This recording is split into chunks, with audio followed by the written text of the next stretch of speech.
Good morning, good afternoon, good evening to everyone around the world. I am Paul Sisler, and this is In the Moment. You ever had one of those days where it's just like, oh my, I tell you, it's one of those days. And yet, I have turned this into a more joyous day. And with that, I'm going to bring in my two hosts of the flow, Shadow Fox and Lee Two Hawks. Hello, hello, hello. Well, hello. Oh my goodness. Yeah, we might be having some ball dropping here. Dropping the ball and ball dropping. Dropping the ball. I mean, it just really depends on where you stand. But hello, everyone. Can I say hi now? Hi, everyone. Of course, you can say. Sometimes. Well, let me get right in there. So, how you doing, folks? Everything's fine? Fine. I hope it's fine. Well, now that we have the hellos out of the way. What is in the flow today? Dropping the ball. Dropping the Dropping the ball. Mhm. What does that mean? All right. Okay. Wait. Now, this is you can drop the ball in baseball, basketball, football. Those three dropping the balls. You can drop your ball and like making a commitment to somebody and not fulfilling it. You can drop the ball and setting a goal for yourself that you never achieved. So, is it football, baseball? You can also drop the ball when you know better and you don't. Oh, yes. Like I knew I should have listened. I knew I should have listened to my intuition, but no, I sure got into that car. Oh my. Sure went to that party. I knew I shouldn't have gone. Um yeah, hang on a minute. Sorry. I had a tickle in my throat. When okay, Paul. You said you were only going to show that if I said, "Oh my," right? Ah, I just said it. Well, okay. Anyway, you know, life life brings us challenges. It brings us those crises. And say, for instance, like with in Stoicism, people are working towards wrangling those emotional components so they kind of rule their emotions and not their emotions ruling them. And then all of a sudden, something comes up and it just, catches you off guard. And all of a sudden, it could be rage or anger or frustration, even in those briefest of moments that you experience them. You swear, cuss, jump up and down, jump in the car and speed out of the driveway or something. Just sometimes people will kind of beat themselves up afterwards and say, "Oh, I should have known better," and all of these components that can be carry that self-destruction. And again, this goes across the board. The self-esteem, the whole nine yards. Like somebody says something, you're doing so well, doing all these affirmations, and then somebody just comes along and says, "Well, that was stupid," or "Why were you not thinking?" And then all of a sudden, in your own mind, you start listening to that. And it's kind of like dropping the ball. And when the thing is the quicker you recognize it that, okay, here's a mistake. You didn't fulfill some commitment to the best of your ability. Maybe you just did it half-assed and, put that report in for school and you got a C when you could have had an A. These are those things that life presents when we set these goals, and sometimes when we fall short. In sales, they'll say, if you're going to try to sell 100 units of something, and that's what your goal is, then make that goal that you're going to sell 120 instead of 100. And then this way, when you fall short of that, like that 20%, well, guess what? You're still hitting your mark. So what are you going to do? Beat yourself up because you didn't sell the 120, or are you going to go, I still made my quota? All right. these are those things when we're speaking about dropping the ball, and there's many, many different scenarios for this. And we're also going to be dropping a few balls of our own in ways of giving information or giving ideas to overcome some of these challenges. So with that, you have a specific word you were going to use today. Well, there's no. The word I was going to use is quiddity, which means an essential quality, and that goes with another thing called self-realization. Yes. We look up in the dictionary what realization means. It means to make real, which doesn't fit in this world because it's not a real world. But it also is to bring into being or to understand fully. So if we can fully understand ourselves, then we can better deal with the machinations of life, with the undercutting of ourselves when we do something which is silly and stupid and ignorant and we know better. And that part of knowing ourselves, think about it. There's some people who work really well under stress, or they work their best when they're on a deadline. And then for others, it's like, I mean, they just freeze. Like, it's so overwhelming. And it's like, there's no freaking way we're getting this done in 24 hours. So again, it's that part of knowing yourself, those capabilities, and where is your optimum, uh, what is it? Your optimum operating system for yourself. Um, do you function well under, those high pressure situations, or are you, a little more laid back and just kind of like, all right, everything's going to work out. And who knows?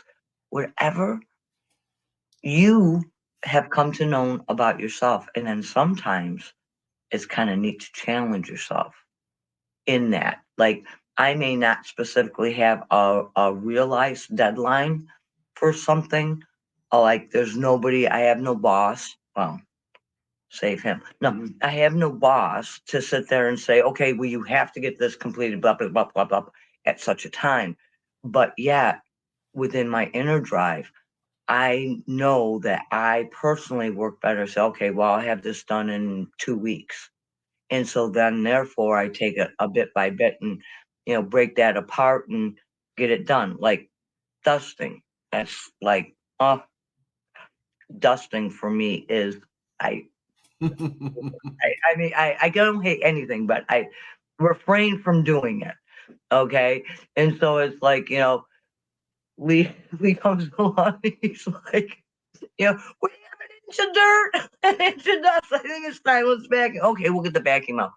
But the thing is that and then I sit there and I look at that, and it's like, oh, that's not, we got to get this cleaned, and so on and so forth. And so, therefore, I'll set my mind to it, and I say, okay, I have exactly 3 days to get maybe this done or that done. So when that doesn't happen, or something interrupts that flow of me getting that done, what happens? Sometimes internally, what I will do, and I'm being perfectly honest, because this is one of the challenges that I truly face with this, is I tend to beat myself up like, wow, man, I blew that goal. I just didn't get it done. And again, when we're people who are like very highly driven, sometimes will tend to step into those coordinates. Um, but at the same time, I have been learning and through Lee Tuhawk's example, and again, just hey, all right, don't sweat the small stuff. Let's get this done. I'll help you. If you're overwhelmed, I will help you. It's okay to ask for assistance in certain things. But what is it that we do when we do not hit those goals? When something happens, or maybe somebody approached you at a picnic, said something, and then you just, maybe perhaps didn't respond the way you would have liked to. Maybe there could have been more kinder words said, um, or perhaps You dropped the ball when somebody was just really asking you to listen, and instead of listening, you jumped in and you gave somebody your 2 cents. Things like this, when we can evaluate our actions, words, and deeds, and stay within that ideal aspect for what you'd like to present. What happens when we don't? We drop the ball. And you know what? It's okay to drop the ball. Lee Two Hawks mentioned there's baseball, there's what is it? Softball, football. When somebody drops the ball and loses the Super Bowl, um, is that baseball? No, that's football. I'm teasing. Oh, May. I'm teasing, guys. So when somebody drops that ball and loses the game, you know what? Everybody just piles on that person, and it's like, whoa, whoa, whoa. I mean, we guilt trip ourselves enough in this life. All right. Don't we set ourselves in what I call perpetual artifice. In other words, we're dealing with what we have as sanctified beliefs. This is my belief. I have inured them into my system, and it is how I will stand, whether or not they are correct or incorrect. And so that becomes a perpetual artifice. You lost a game. It was maybe the biggest one of the year. You lost the game because you didn't catch a ball or some ridiculous thing. You stumbled when you're at the goal line in football and didn't make the line, and that was the last call, last second. So what happens? In that social perpetual artifice, you are a loser. That's terrible.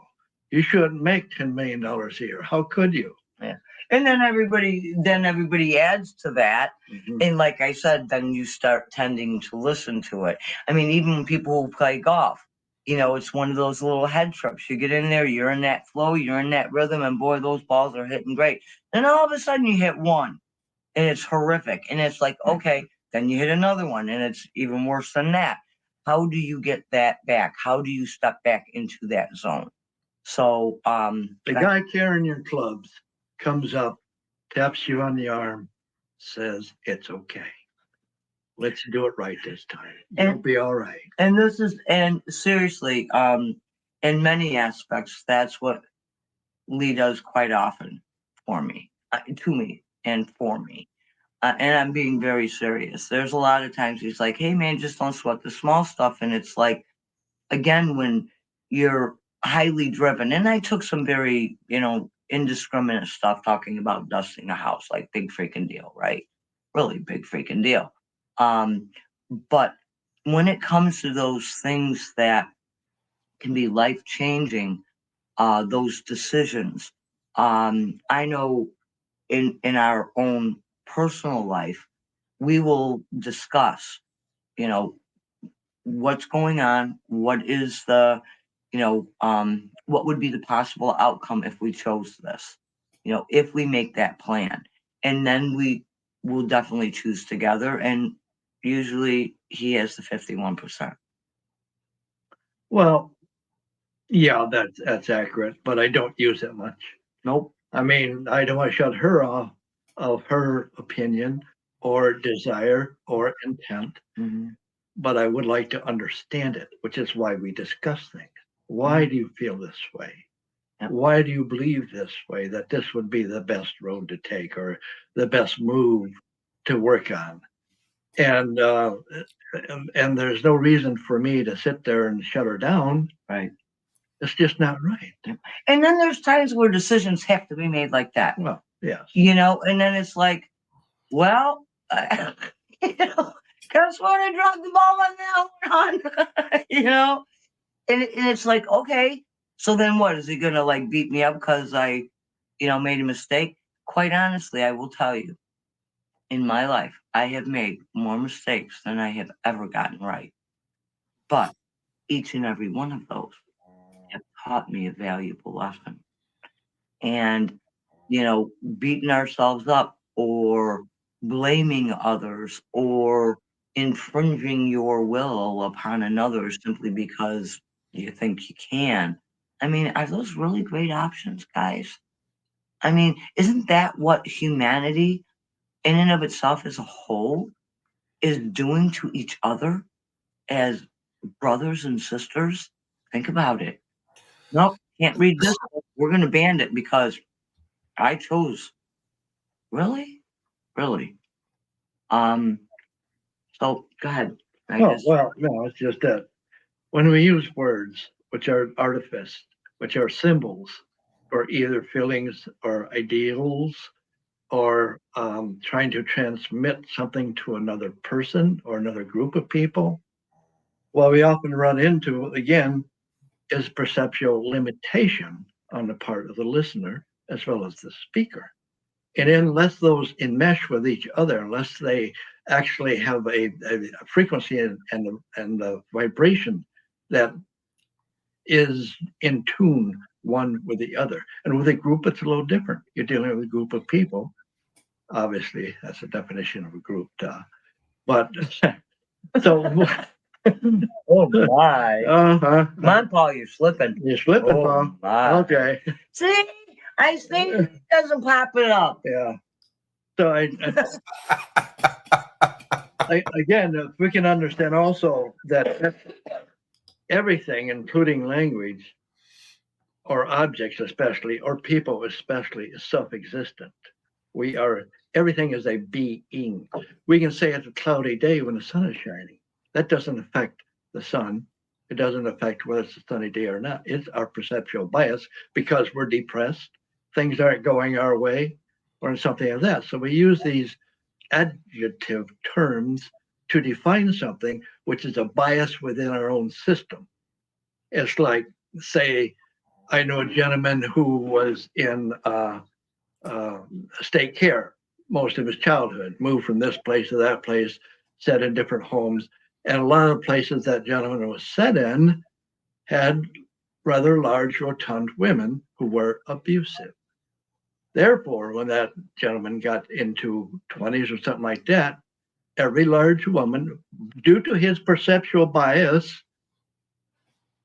was to him immediately somebody to avoid because they were hurtful. This is when one has to look at oneself and say, what is the accuracy of this? What is the accuracy of how I feel? Am I correct in my assumption that every large, rotund female is a bitch? I can't do that. That's painting something with a brush, like all men are this or that, or all women are this or that. That's painting that gender with all the same paint, and each one is individual. It's the same thing if you had and that was a really good example.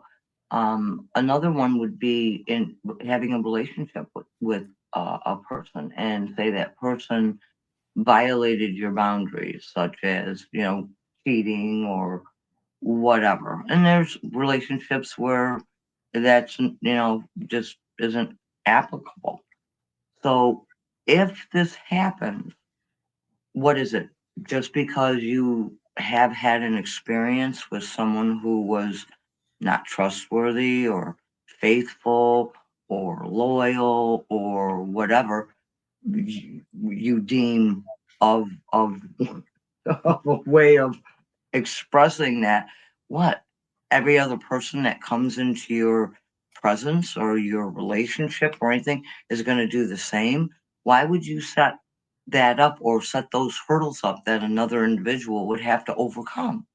It's like, allow that each person to be their own, bring their own properties in. It's like, why carry the baggage from one relationship and taint a new one? It's like, I mean, logically, it'd be mind-boggling why people would consider to do it.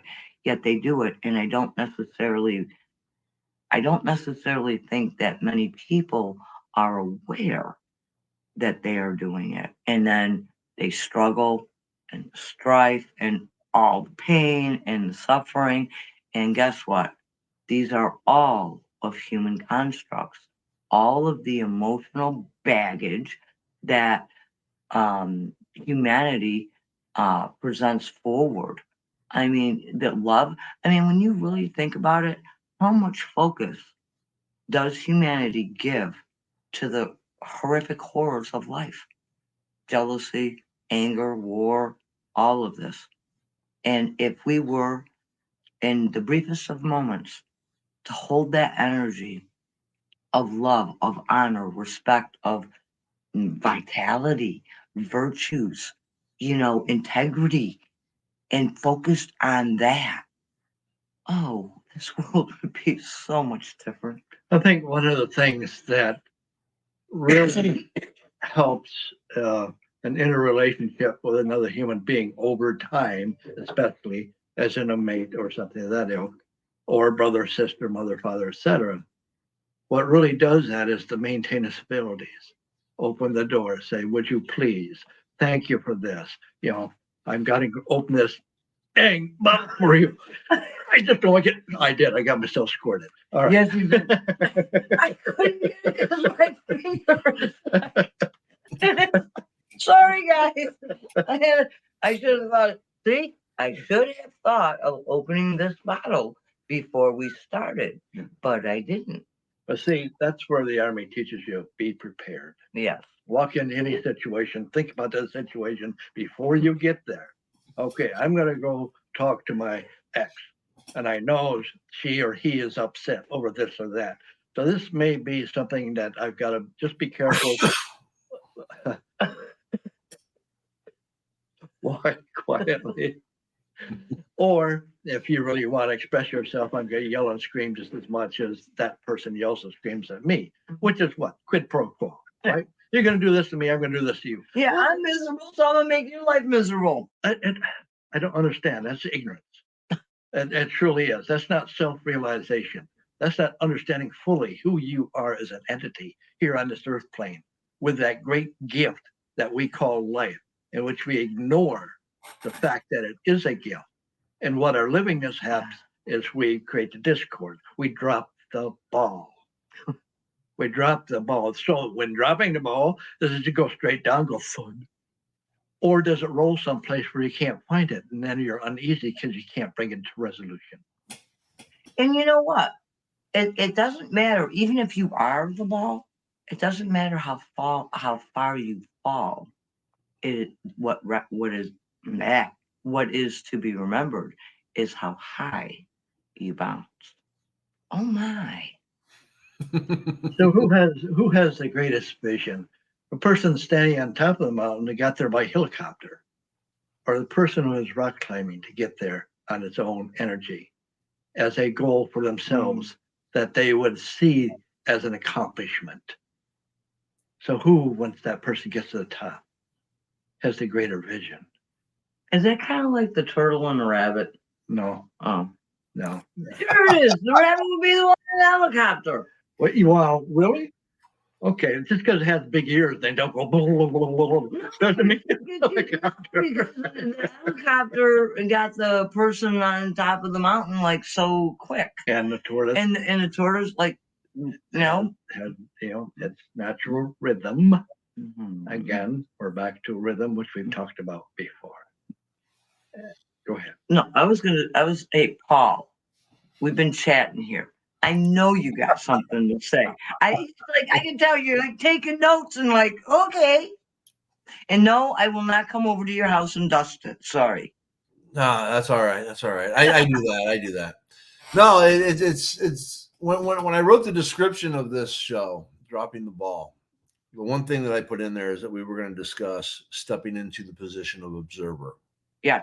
And this is what this all comes down to is as self, you have to step into the position of observer and not just observe those around you, but to also observe self. Mm-hmm. Yes. That's self-realization. And when we're talking about dropping the ball, I'm going to give the stoic perspective of it because in life, we all assume that we have this playground rubber ball that when you drop it, it's just going to bounce back up and you're going to be able to catch it and just keep on going. Or it's going to roll and you're going to be able to go over and pick it up. But maybe you got one of those little small, real bouncy balls and you drop it and now you can't find it. Mm-hmm. Or what if your ball is a ball made of glass. You drop it and it breaks. Mm-hmm. It's not fixable. Shatters everywhere. Other people can step on it. Mm-hmm. Cut. Maybe you have a 800-pound steel ball that you're carrying, and you drop it. You could hurt yourself. This is often called the past, a steel ball that people carry on their backs. Mm-hmm. Yeah.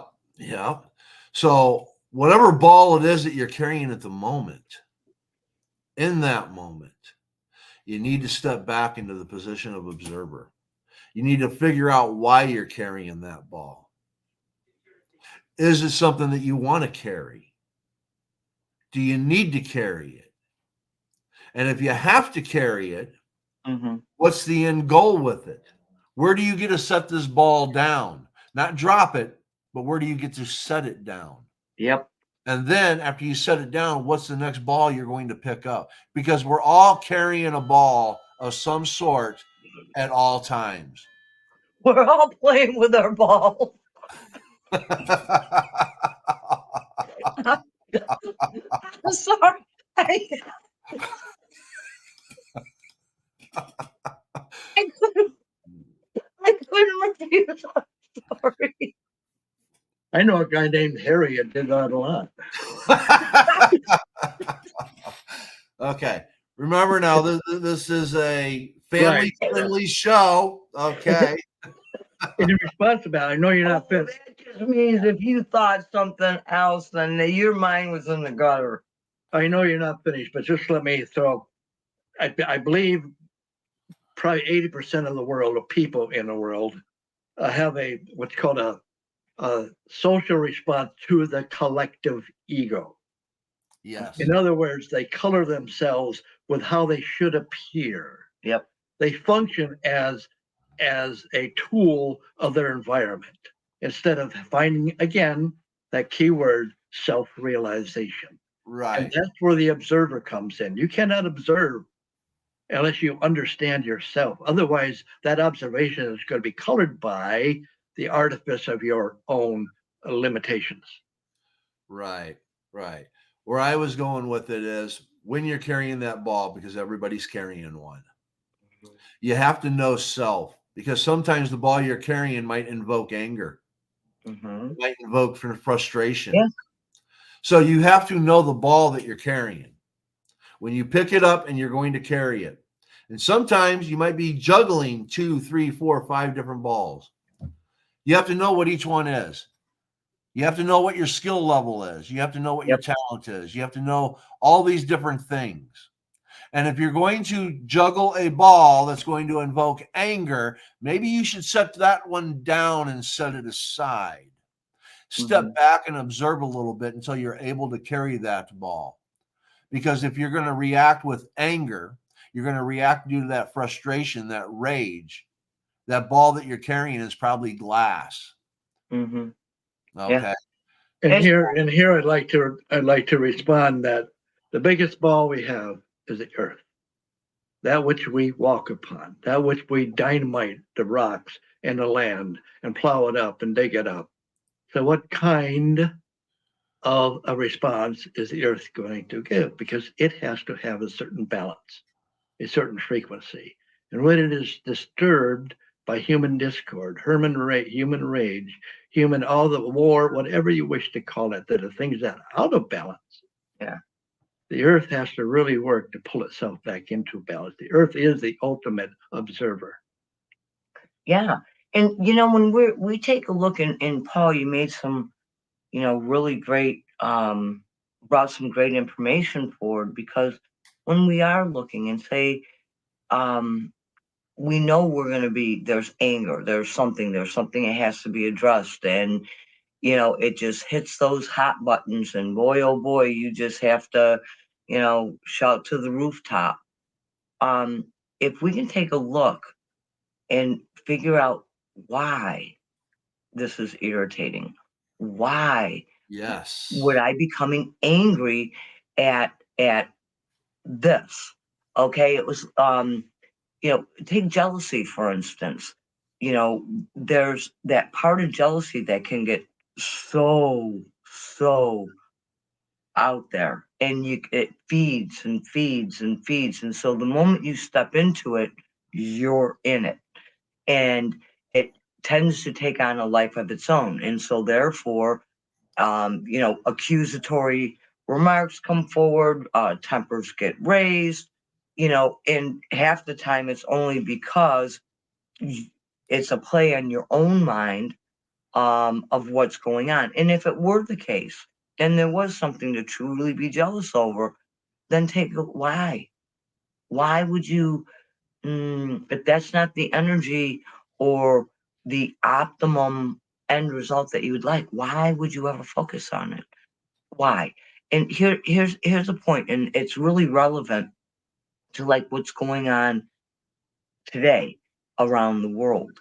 And I have spoken about this a little bit in some of the spaces we've been in. And when we take a look at war, for the vast majority, wars are created by a select couple of people. And then the rest of the people are the ones that are losing their lives and doing horrible deeds and so on and so forth. So let me ask this question.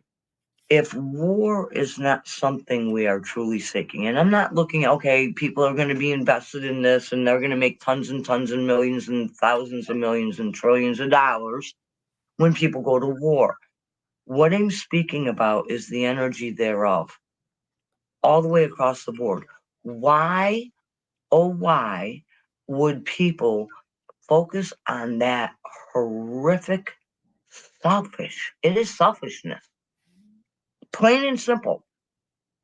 That selfishness, that discord, why would they focus upon it if they know within their heart, no, we'd like peace. We'd like to be able to live and just, feed our kids and teach them and just live. And yet we tend to focus. What's across the news stations for weeks, for months, for years now? Let's focus on the horrors of war. All of these sad, horrible stories. Yes, they're tragic. Don't get me wrong. But the point is this could end very, very quickly if everyone in the world just said no and changed the focus. Truly changed the focus. I'm speaking in a very, very large sense because really, right now, the world is literally dropping the ball on this. Mm-hmm. Truly, they're completely focusing in on telling that story, the horribleness. So what does that do? It creates our attention and our focus to go there.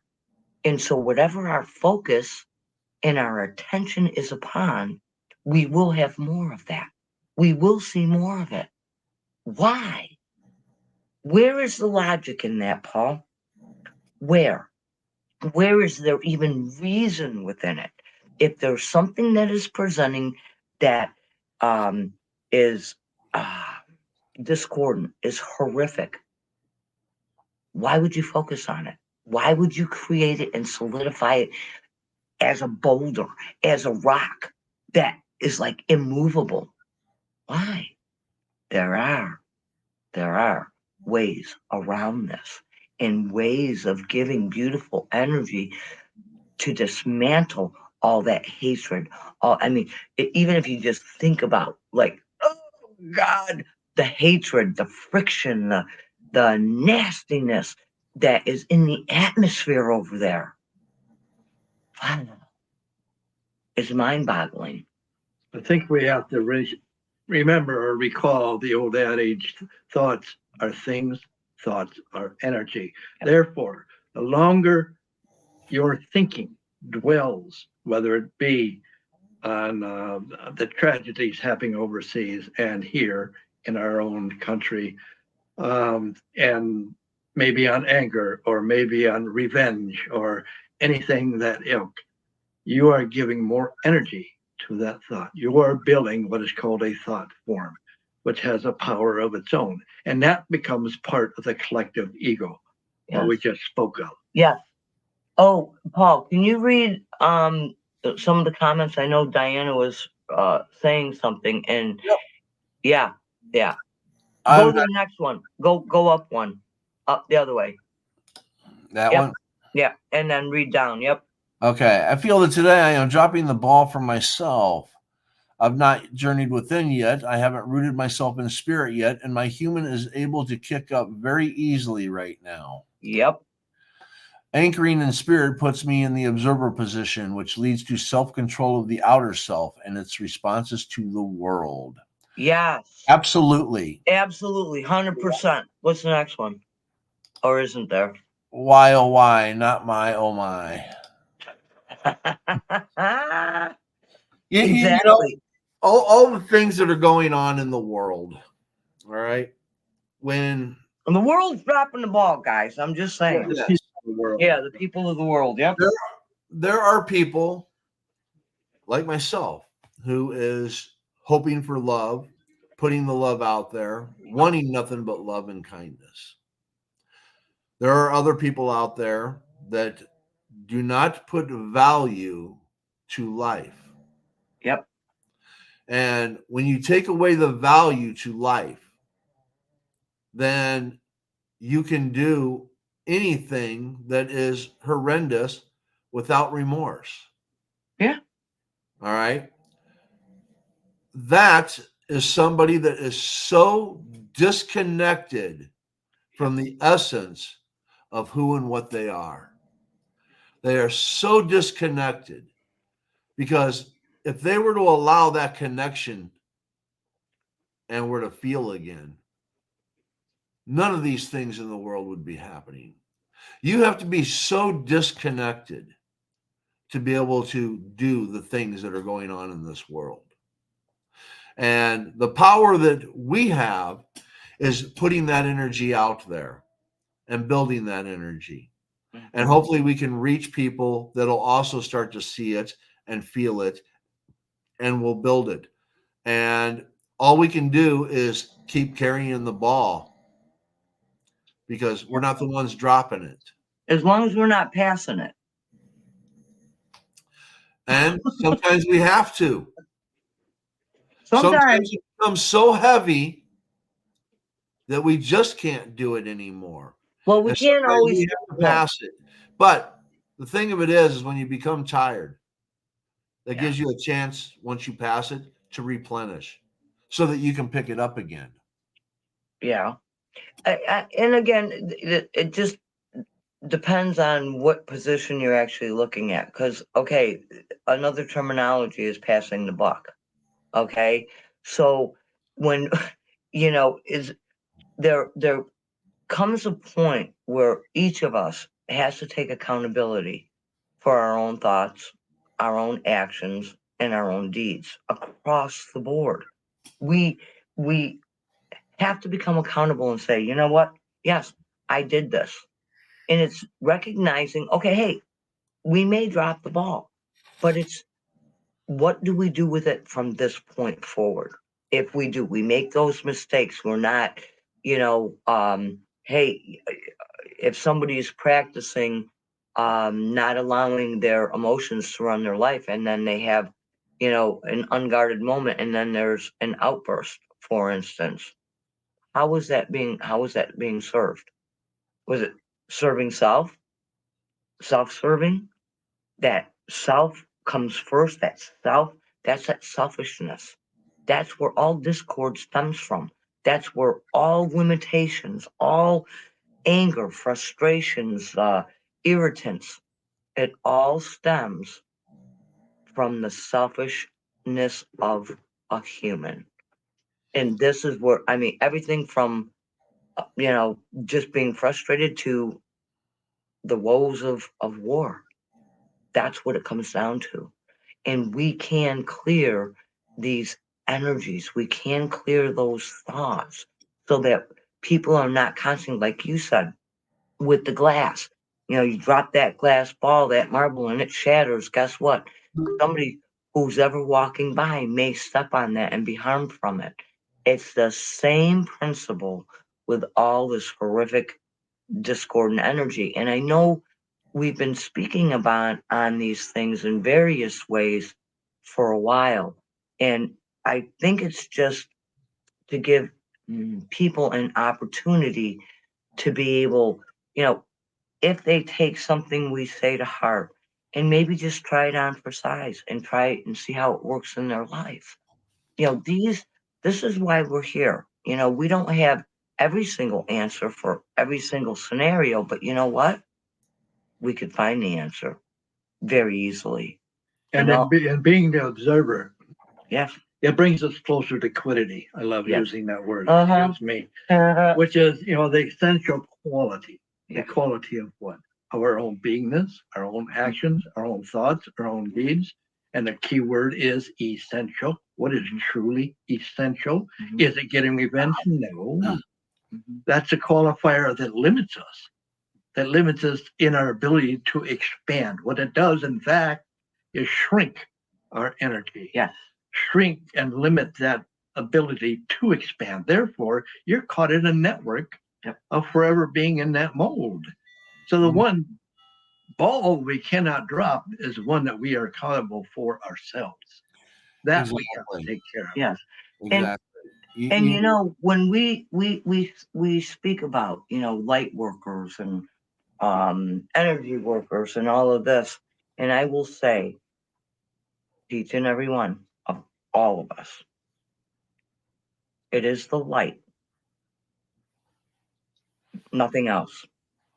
The light knows no darkness. When the light shines, everything, all the shadows, they tremble, they disappear.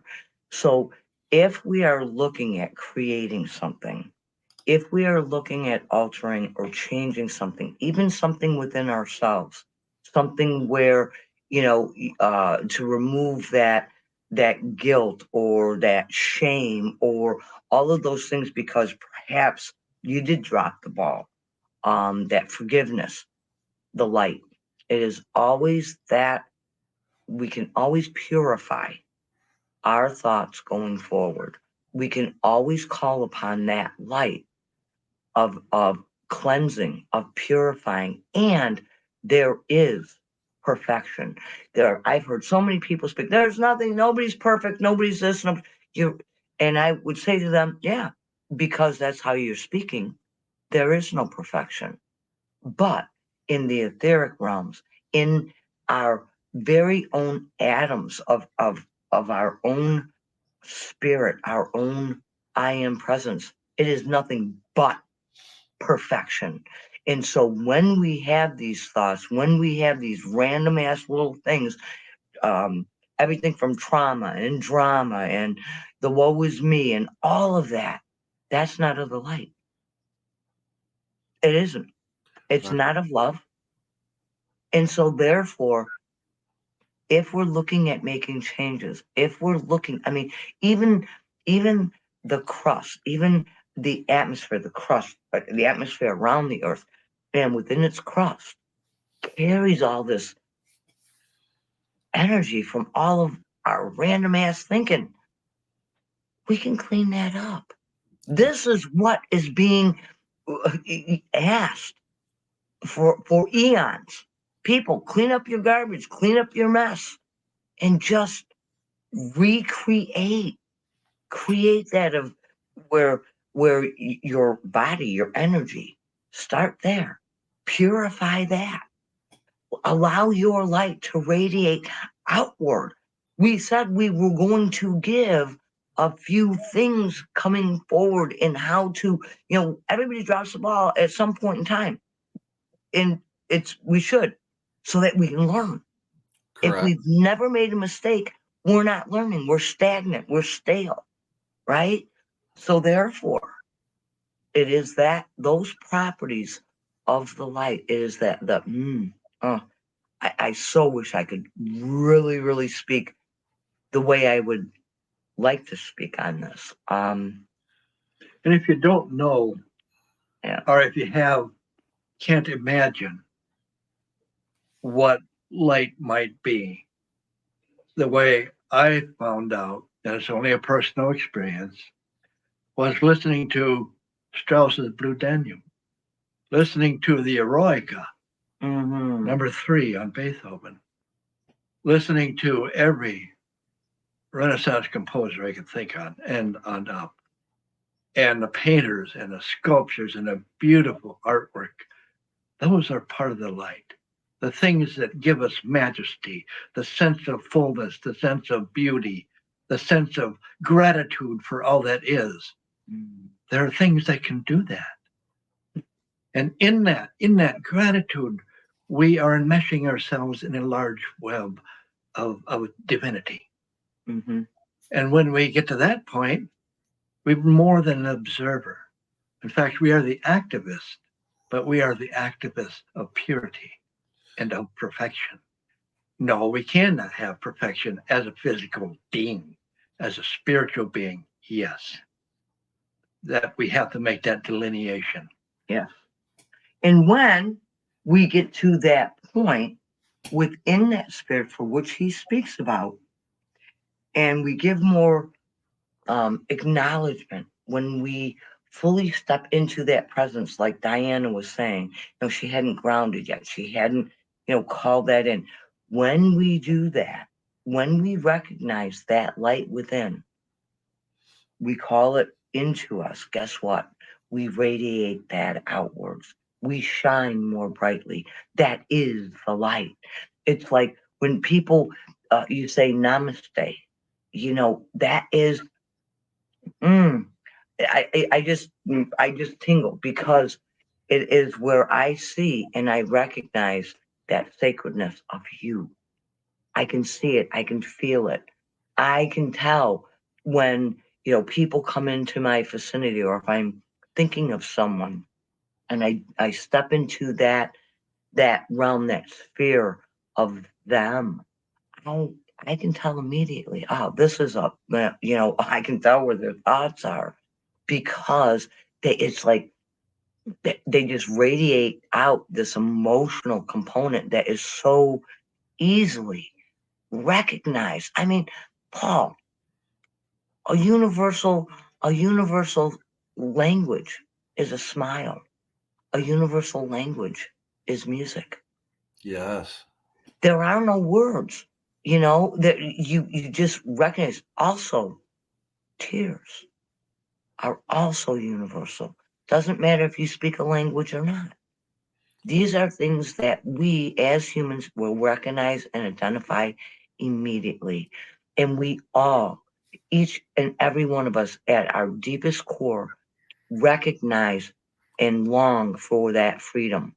We long for that, what the light can produce.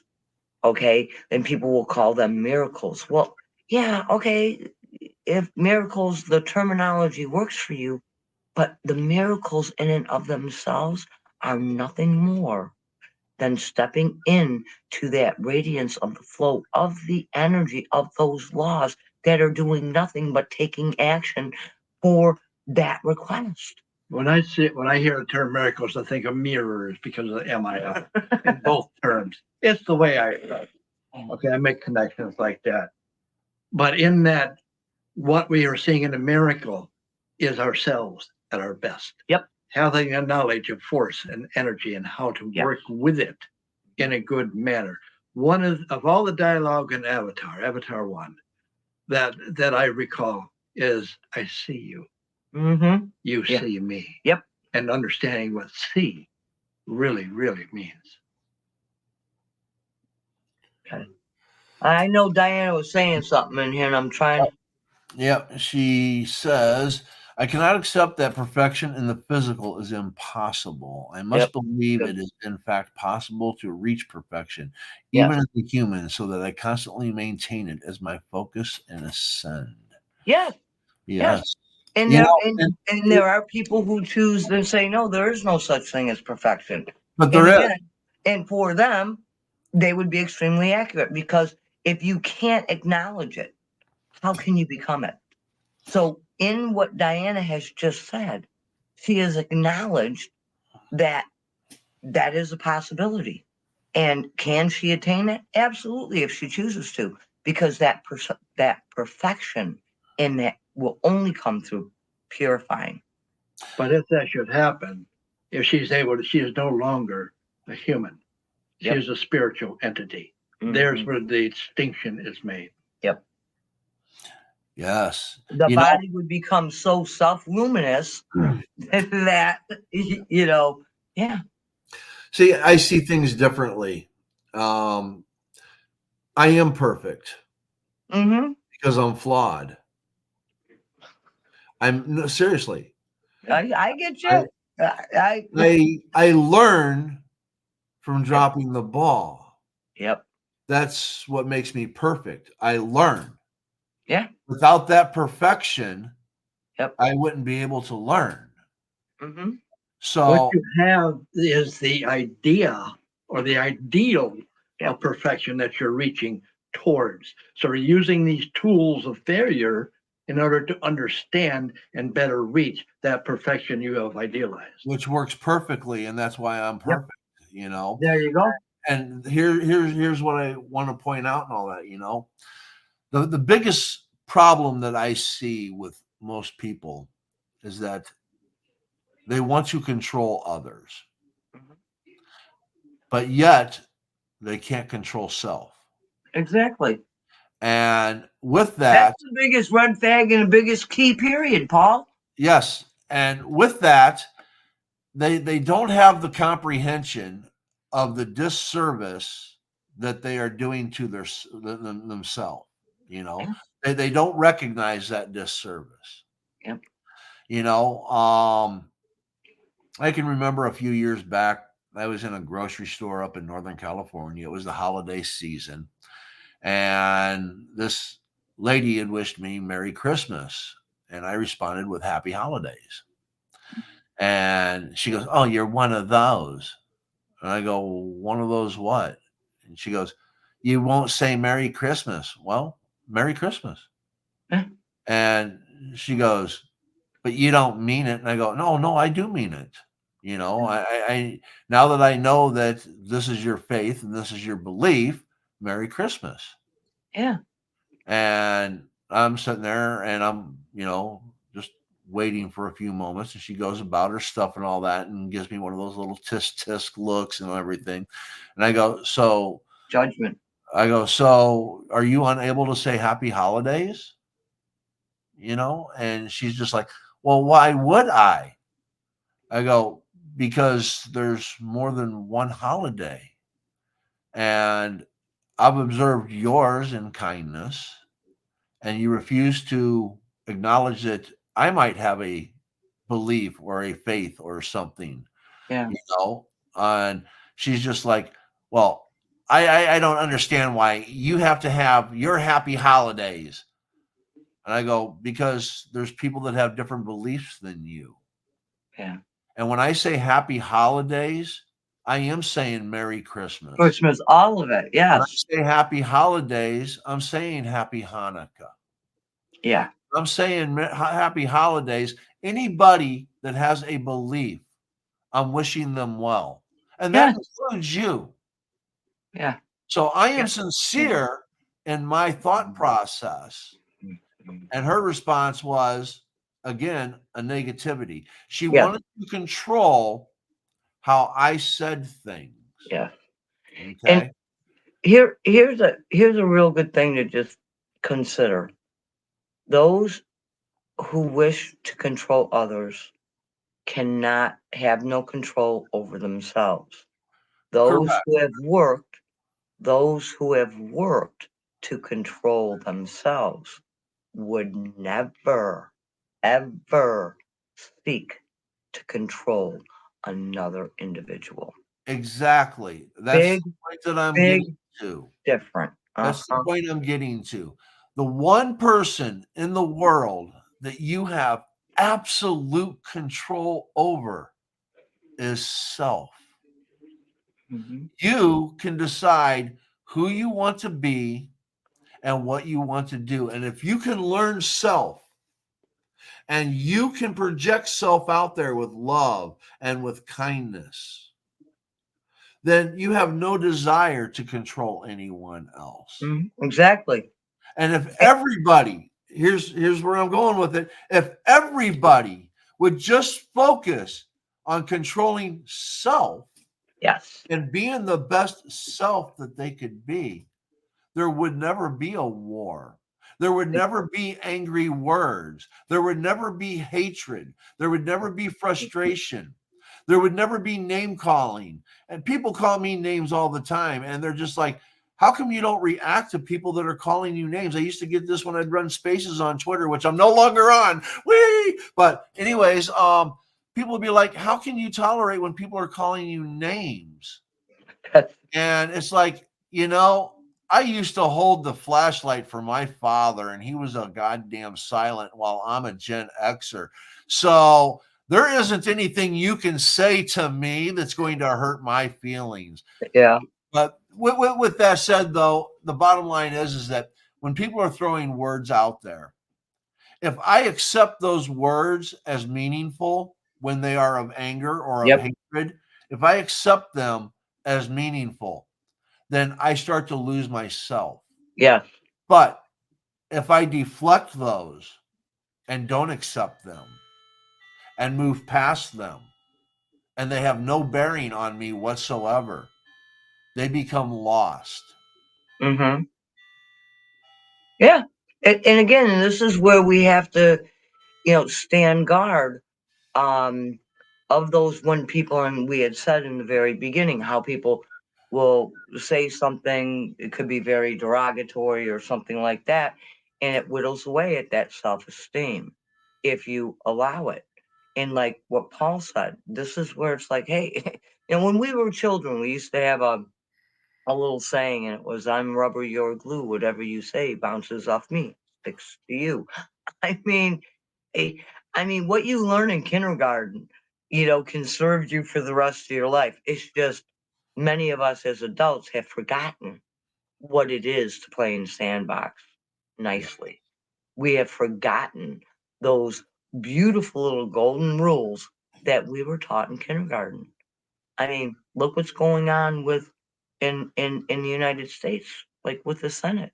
Can we not play in the same sandbox? Yeah. Do we have to buy only, hello? And you guys are adults? Seriously? This is what I speak about when I say, in many aspects, humanity is dropping the ball. And when we become aware of where those errors are or those mistakes, then we can sit there and go, hey, wait a minute. No, you know what? It really is working together. I mean, if there wasn't, Paul, if there wasn't, you were in, say, a little biplane, okay, and you're flying over the, some forest or something, and the plane goes down, and there's two of you that actually survive. Do you know that your survival rate out in the woods with like nothing? Okay, no matches, no flashlights, no compass, no warm clothes.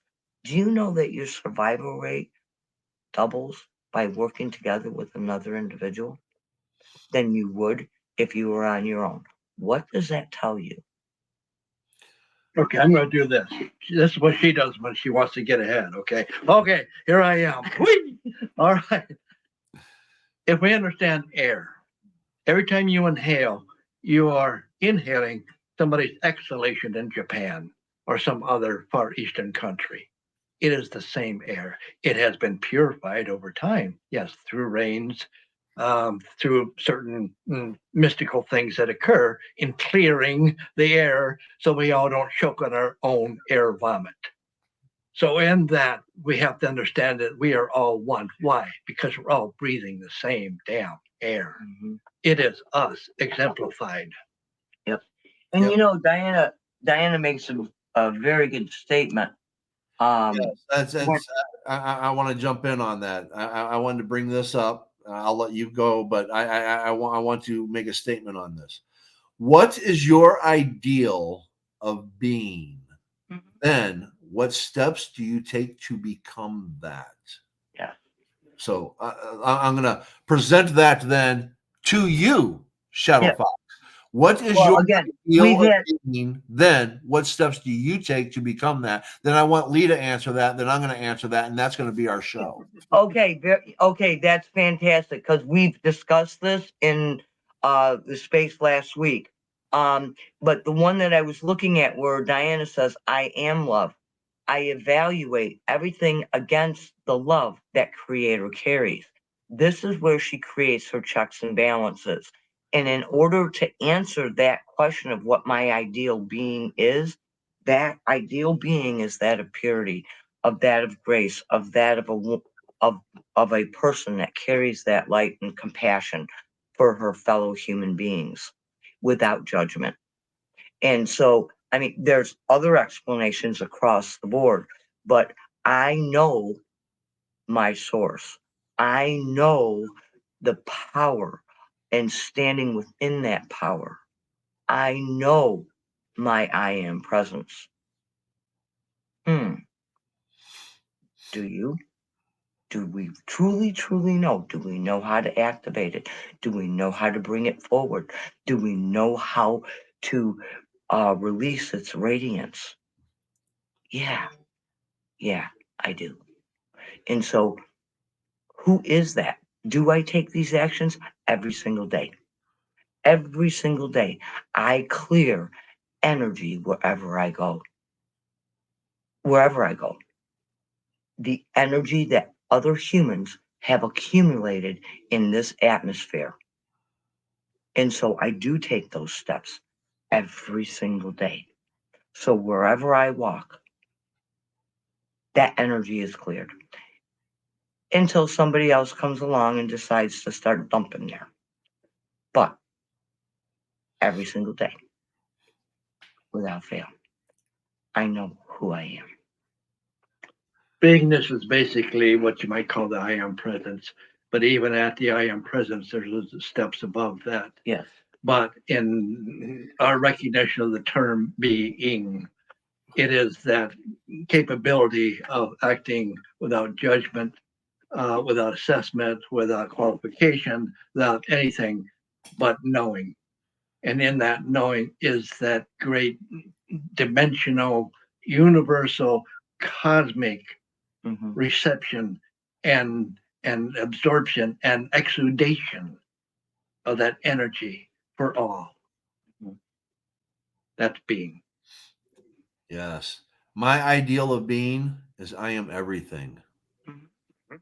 I am the soil, I'm the sand, I'm the tree, I'm the good, I'm the bad, I'm the ugly.